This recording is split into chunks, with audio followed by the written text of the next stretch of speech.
เจริญพรสาธุชนญาติโยมทุกท่านวันนี้เป็นวันธรรมสวนะวันแห่งการฟังธรรมชาวพุทธเราเมื่อถึงวันธรรมสวนะเราก็หาโอกาสในการเข้าวัดฟังเทศน์หรือสมัยปัจจุบันนี้มีสื่อเทคโนโลยี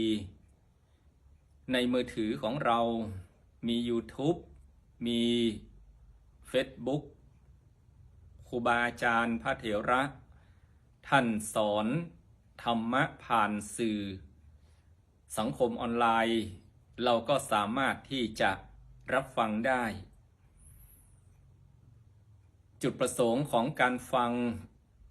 พระธรรมเทศนาหรือฟังธรรมะนั้น 1. เราฟังให้เป็นบุญ 2. ฟังให้เป็นทุน 3. ฟังให้เป็นคุณเป็นประโยชน์ฟังให้เป็นบุญเพราะการฟังธรรมนี้พระพุทธเจ้าตรัสว่าเป็นเส้นทางบุญอย่างหนึ่งเรียกว่าธรรมสวนามัยบุญอันเกิดจากการฟังเทศน์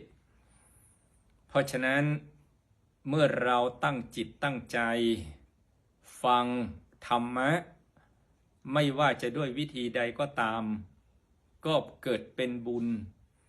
คุณงามความดีให้กับตัวเรา 2. ฟังให้เป็นทุน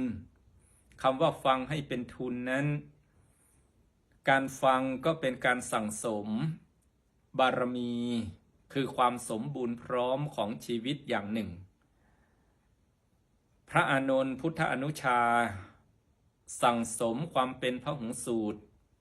เพราะพระอานนท์นั้นชอบฟังจะเห็นได้ว่าในการเป็นพุทธอุปถากของพระพุทธเจ้าพระอานนท์ก็ขอพรว่าหากพระพุทธเจ้าไปแสดงพระธรรมเทศนาให้กับใครก็ตามพระอานนท์ไม่ได้อยู่ในที่นั้นด้วยก็ขอพระพุทธองค์นั้นได้เมตตามาแสดงซ้ำให้กับพระอานนท์ทุกครั้งด้วยพรข้อนี้จึงเป็นประโยชน์ต่อพระพุทธศาสนาอย่างยิ่งยวดเมื่อองค์สมเด็จพระสัมมาสัมพุทธเจ้าเสด็จดับขันธปรินิพพานแล้วพระมหากัสสปะเป็นประธานของหมู่สงฆ์ทำสังคายนารวบรวมคำสอนพระพุทธเจ้าเรียกว่าพระธรรมวินัยก็ได้พระอานนท์ผู้เป็นพระหุสูตรได้ไขข้อข้องใจเกี่ยวกับพระสูตรทั้งหมดเพราะพระอานนท์นั้นเป็นพระหุสูตรได้สั่งสมบารมีคือการฟังอย่างยิ่งยวดจึงได้รับเอตทัคคะว่าเป็นพหุสูตรในพระพุทธศาสนานี้คืออานิสงส์ของการฟังที่เป็นเสมือนสั่งสมเป็นทุนไว้เราฟังพระธรรมเทศนาฟังสิ่งที่เป็นประโยชน์ฟังครั้งแรกไม่เข้าใจเราก็ฟังครั้งที่สองครั้งที่สามมันก็จะแจ่มแจ้งขึ้นเหมือนกับการตอกตะปูเข้าข้างฝาตอกครั้งแรกไม่มั่นคงตอกครั้งที่สองที่สามมันก็ยึดติดแน่นมั่นคงขึ้นการฟังก็เช่นเดียวกันประการที่สามฟังให้เป็นคุณเป็นประโยชน์เราฟังพระธรรมเทศนาฟังสิ่งที่ดีที่งาม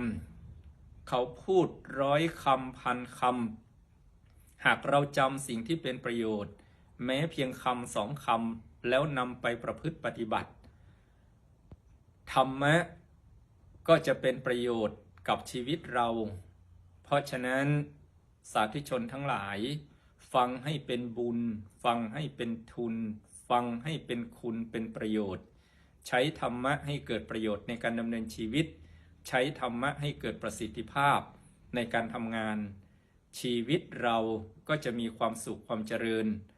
สมดังที่พระพุทธองค์ตรัสไว้ว่าธรรมจารีสุขังเสติบุคคลผู้ประพฤติธรรมย่อมอยู่เป็นสุขขอความสุขความเจริญจงมีแด่สาธุชนญาติโยมทุกคนทุกท่าน